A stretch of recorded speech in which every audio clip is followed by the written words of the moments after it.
ఓం శాంతి 2/1/2026 మధురమైన పిల్లలు, మీరు పరస్పరంలో చాలా ఆత్మిక స్నేహంతో ఉండాలి. ఎప్పుడు కూడా అభిప్రాయ భేదాల్లోకి రాకూడదు. ప్రశ్న: బ్రాహ్మణ పిల్లలు ప్రతి ఒక్కరూ తమ హృదయాన్ని ఏమని ప్రశ్నించుకోవాలి? జవాబు: మీ హృదయాన్ని ప్రశ్నించుకోండి. 1. నేను ఈశ్వరుని హృదయాన్ని అధిరోహించి ఉన్నానా? 2. నాలో దైవీ గుణాల ధారణ ఎంతవరకు ఉంది? 3. బ్రాహ్మణున్నైన నేను ఈశ్వరీయ సేవలో ఆటంకం కలిగించడం లేదు కదా? 4. సదా క్షీరఖండం వలె ఉంటున్నానా? నేను పరస్పరంలో అందరితోనూ ఏకమతంగా ఉంటున్నానా? 5. నేను సదా శ్రీమతాన్ని పాటిస్తున్నానా? పాట: భోళానాథుని కన్నా అతీతమైనవారు. ఓం శాంతి. పిల్లలైన మీరు ఈశ్వరీయ సాంప్రదాయానికి చెందినవారు. ఇంతకు ముందు ఆసురీ సాంప్రదాయానికి చెందినవారిగా ఉండేవారు. భోళానాథుడు అని ఎవరినంటారు అనేది ఆసురీ సాంప్రదాయం వారికి తెలియదు. శివశంకర్లు వేరువేరని కూడా వారికి తెలియదు. శంకరుడు దేవత మరియు శివుడు తండ్రి, వారికేమీ తెలీదు. ఇప్పుడు మీరు ఈశ్వరీయ సాంప్రదాయం వారు లేక ఈశ్వరీయ ఫ్యామిలీ, వారు రావణుడి యొక్క ఆసురీ ఫ్యామిలీ. ఎంత వ్యత్యాసం ఉంది! ఇప్పుడు మీరు ఈశ్వరీయ ఫ్యామిలీలో ఈశ్వరుని ద్వారా పరస్పరంలో ఏ విధంగా ఆత్మిక ప్రేమతో ఉండాలి అనేది నేర్చుకుంటున్నారు. బ్రాహ్మణ కులంలో పరస్పరంలో ఈ ఆత్మిక ప్రేమను ఇక్కడి నుండే నింపుకోవాలి. ఎవరికైతే పూర్తి ప్రేమ ఉండదో వారు పూర్తి పదవిని కూడా పొందరు. అక్కడైతే ఒకే ధర్మం, ఒకే రాజ్యం ఉంటుంది. పరస్పరంలో ఎటువంటి కొట్లాటలు ఉండవు. ఇక్కడైతే రాజ్యాలు లేవు. బ్రాహ్మణులలో కూడా దేహాభిమానమున్న కారణంగా అభిప్రాయ భేదాల్లోకి వచ్చేస్తారు. ఈ విధంగా అభిప్రాయ భేదాల్లోకి వచ్చేవారు శిక్షలు అనుభవించి ఆ తర్వాత పాస్ అవుతారు. తర్వాత అక్కడ ఒకే ధర్మంలో ఉంటారు కావున అక్కడ శాంతి ఉంటుంది. ఇప్పుడు అటువైపు ఆసురీ సాంప్రదాయం వారు లేక ఆసురీ ఫ్యామిలీ టైప్ వారు ఉన్నారు. ఇక్కడున్నది ఈశ్వరీయ ఫ్యామిలీ టైప్ వారు. మీరు భవిష్యత్తు కోసం దైవీ గుణాలను ధారణ చేస్తున్నారు. తండ్రి సర్వగుణ సంపన్నులుగా తయారు చేస్తారు, కాని అందరూ అలా తయారవ్వరు. ఎవరైతే శ్రీమతంపై నడుస్తారో వారే విజయమాలలోని మణులుగా అవుతారు. ఎవరైతే అలా తయారవ్వరో వారు ప్రజల్లోకి వచ్చేస్తారు. అక్కడైతే దైవీ గవర్నమెంట్ ఉంటుంది. 100% పవిత్రత, శాంతి, సమృద్ధి ఉంటుంది. ఈ బ్రాహ్మణ కులంలో ఇప్పుడు దైవీ గుణాలను ధారణ చేయాలి. కొంతమందైతే మంచి రీతిలో దైవీ గుణాలను ధారణ చేస్తారు, ఇతరుల చేత చేయిస్తూ ఉంటారు. ఈశ్వరీయ కులం వారికి పరస్పరంలో ఆత్మిక స్నేహం ఎప్పుడుంటుందంటే దేహీ అభిమానులుగా ఉన్నప్పుడు. అందుకే పురుషార్థం చేస్తూ ఉంటారు. అంతిమ సమయంలో కూడా అందరి అవస్థ ఏకరసంగా ఒకే విధంగానైతే ఉండదు. అప్పుడు శిక్షలు అనుభవించి పదవీ భ్రష్టులైపోతారు, తక్కువ పదవిని పొందుతారు. బ్రాహ్మణులలో కూడా ఒకవేళ ఎవరైనా పరస్పరంలో క్షీరఖండంలా ఉండకపోతే, పరస్పరంలో ఉప్పు నీరులా ఉంటే, దైవీ గుణాలను ధారణ చేయకపోతే ఉన్నత పదవిని ఎలా పొందగలరు? ఉప్పు నీరులా ఉన్న కారణంగా అక్కడక్కడ ఈశ్వరీయ సేవలో కూడా ఆటంకాలను కలిగిస్తూ ఉంటారు. దాని పరిణామం ఏమవుతుంది? వారు అంత ఉన్నత పదవిని పొందలేరు. ఒకవైపు క్షీరఖండంలా అయ్యేందుకు పురుషార్థం చేస్తారు, మరోవైపు మాయ ఉప్పు నీర్లా చేస్తుంది. దాని కారణంగా సర్వీస్కు బదులుగా డిస్సర్వీస్ చేస్తారు. తండ్రి కూర్చుని అర్థం చేయిస్తున్నారు, మీరు ఈశ్వర్య ఫ్యామిలీ, మీరు ఈశ్వరుడితో పాటు ఉంటారు కూడా. కొంతమంది వారితో పాటు కలిసి ఉంటారు, కొంతమంది వేరే వేరే ఊర్లలో ఉంటారు. కాని అందరూ కలిసే ఉన్నట్లు కదా. తండ్రి కూడా భారత్లోనే వస్తారు. శివ్ బాబా ఎప్పుడొస్తారు, వచ్చి ఏం చేస్తారు అనేది మనుషులకు తెలియదు. మీకు తండ్రి ద్వారా ఇప్పుడు పరిచయం లభించింది. రచయిత మరియు రచనల ఆది మధ్యాంతాల గురించి ఇప్పుడు మీకు తెలుసు. ఈ చక్రం ఎలా తిరుగుతుంది, ఇప్పుడు ఏ సమయం నడుస్తుంది అనేది ప్రపంచానికి తెలియదు. పూర్తిగా ఘోర అంధకారంలో ఉన్నారు.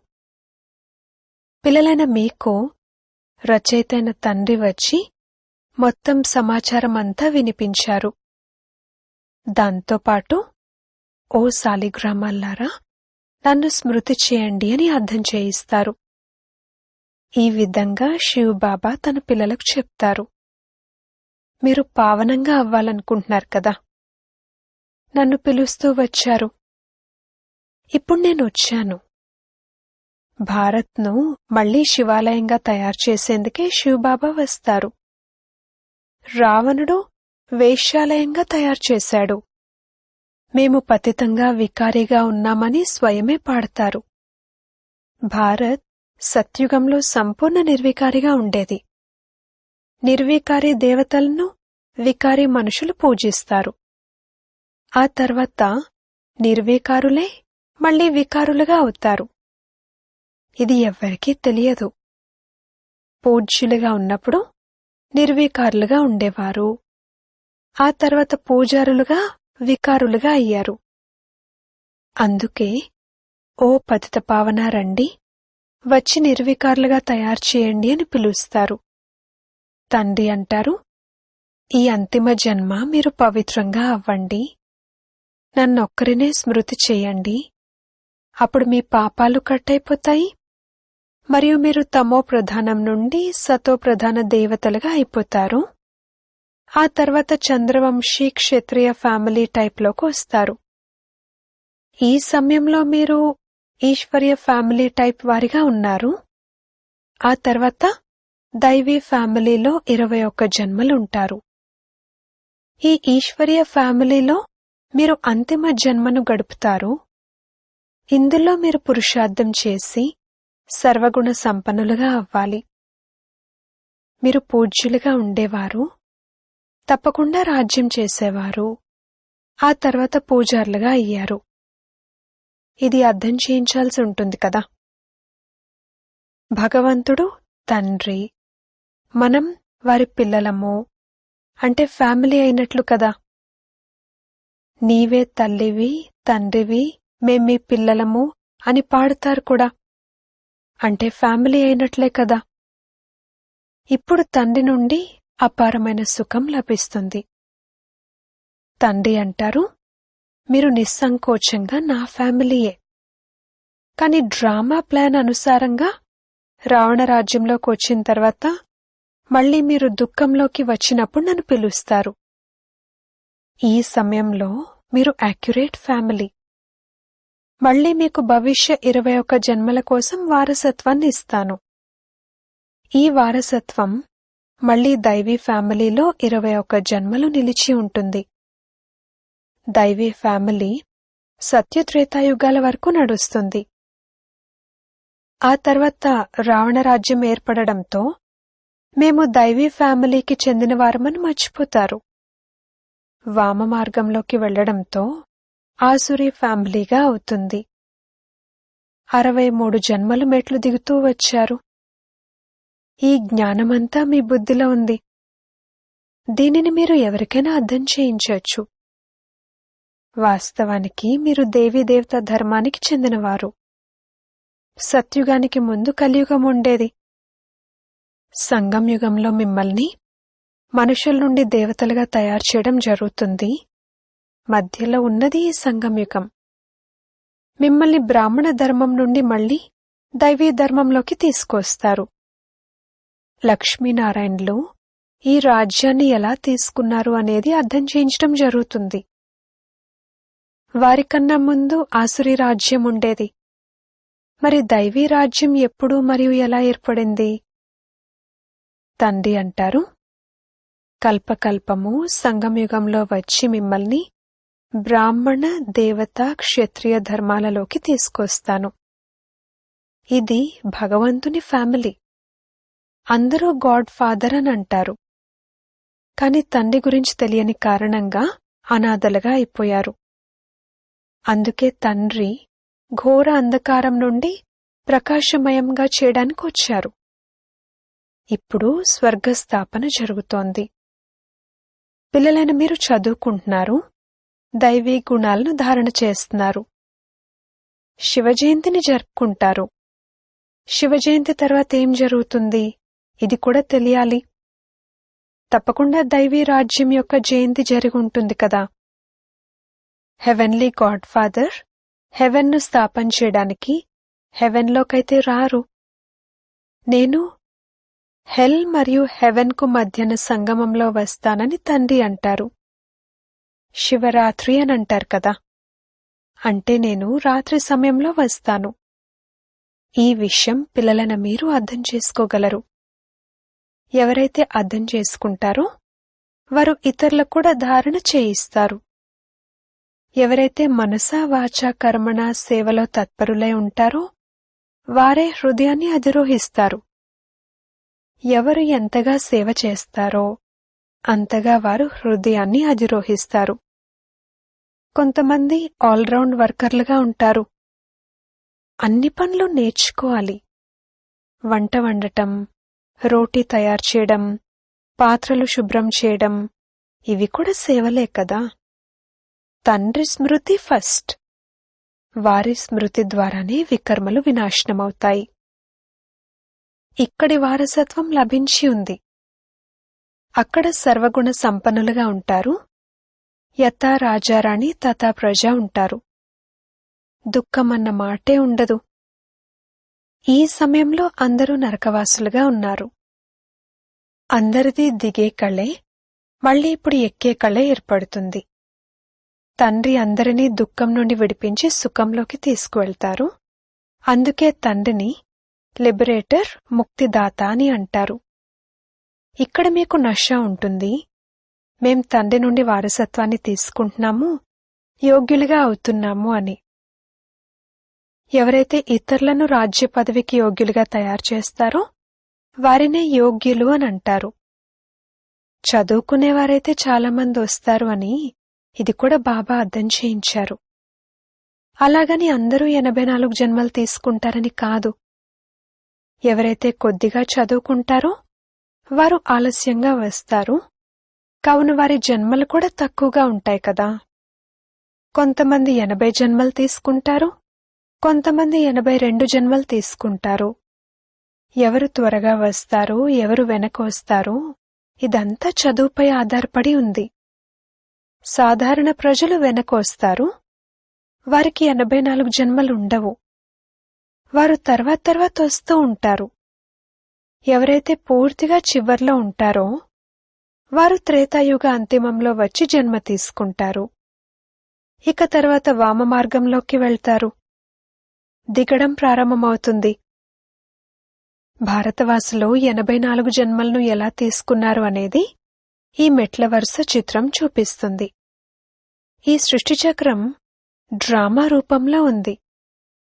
ఎవరైతే పావనంగా ఉండేవారో వారే ఇప్పుడు పతితంగా అయ్యారు. మళ్లీ పావన దేవతలుగా అవుతారు.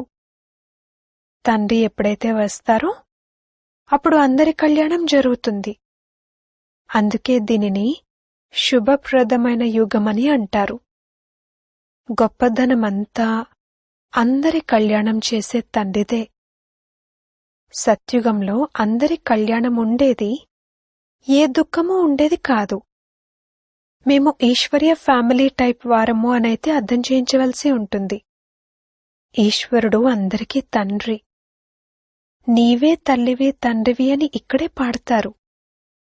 అక్కడైతే విదేశాల్లోనైతే కేవలం ఫాదర్ అని అంటారు. ఇక్కడ పిల్లలైన మీకు తల్లిదండ్రులు లభిస్తారు. ఇక్కడ పిల్లలైన మిమ్మల్ని దత్తత తీసుకోవడం జరుగుతుంది. తండ్రి రచయిత కావున తల్లి కూడా ఉంటారు. లేదంటే రచన ఎలా జరుగుతుంది? హెవెన్లీ గాడ్ ఫాదర్ హెవెన్ను ఎలా స్థాపన చేస్తారు అనేది భారతవాసులకు కూడా తెలియదు, విదేశీయులకు కూడా తెలియదు. కొత్త ప్రపంచ స్థాపన మరియు పాత ప్రపంచ వినాశనం తప్పకుండా సంగమంలోనే జరుగుతుందని ఇప్పుడు మీకు తెలుసు. ఇప్పుడు మీరు సంగమంలో ఉన్నారు. నన్నొక్కరినే స్మృతి చేయండి అని ఇప్పుడు తండ్రి అర్థం చేయిస్తున్నారు. ఆత్మ పరంపిత పరమాత్మను స్మృతి చేయాలి. ఆత్మలు మరియు పరమాత్మ చాలా కాలం వేరుగా ఉన్నారు. సద్గురు మధ్యవర్తిగా ఈ సుందర మిలనాన్ని చేయించారు. మరి సుందరమైన మేళ ఎక్కడ జరుగుతుంది? ఆ సుందరమైన మేళ తప్పకుండా ఇక్కడే జరుగుతుంది. తండ్రి అయిన పరమాత్మ ఇక్కడికి వస్తారు. దీనిని కళ్యాణకారి సుందరమైన మేళ అని అంటారు. జీవన్ముక్తి యొక్క వారసత్వాన్ని అందరికీ ఇస్తారు. జీవన బంధనం నుండి విముక్తులైపోతారు. శాంతిధామానికైతే అందరూ వెళ్తారు. ఆ తర్వాత ఎప్పుడైతే కిందకు వస్తారో అప్పుడు సత్వప్రధానంగా ఉంటారు. వారు ధర్మస్థాపనార్థం వస్తారు. కింద ఎప్పుడైతే వారి జనసంఖ్య పెరుగుతుందో అప్పుడు రాజ్యం కోసం పురుషార్థం చేస్తారు. అప్పటి వరకు ఎటువంటి కొట్లాట్లు మొదలైనవి ఉండవు. సతోప్రధానం నుండి రజోలోకి ఎప్పుడైతే వస్తారో అప్పుడు యుద్ధాలు కొట్లాట్లు మొదలు పెడతారు. మొదట సుఖము, ఆ తర్వాత దుఃఖము. ఇప్పుడు పూర్తిగా దుర్గతిని పొంది ఉన్నారు. ఈ కలియుగి ప్రపంచ వినాశనం, ఆ తర్వాత సత్యుగి ప్రపంచ స్థాపన జరగనున్నది. విష్ణుపురి యొక్క స్థాపనను బ్రహ్మ ద్వారా చేస్తున్నారు. ఎవరు ఎటువంటి పురుషార్థం చేస్తారో దాని అనుసారంగా విష్ణుపురిలోకి వచ్చి ప్రారబ్ధాన్ని పొందుతారు. ఇవి అర్థం చేసుకోవాల్సిన చాలా మంచి మంచి విషయాలు. మేము ఈశ్వరుడి నుండి భవిష్య 21 జన్మల వారసత్వాన్ని పొందుతున్నామని ఈ సమయంలో పిల్లలైన మీకు చాలా సంతోషం ఉండాలి. ఎంతగా పురుషార్థం చేసి స్వయాన్ని యాక్యురేట్గా తయారు చేసుకుంటారో అంత. మీరు యాక్యురేట్గా తయారవ్వాలి. గడియారాలలో కూడా లివర్ గడియారాలు మరియు సిలిండర్ గడియారాలు ఉంటాయి కదా.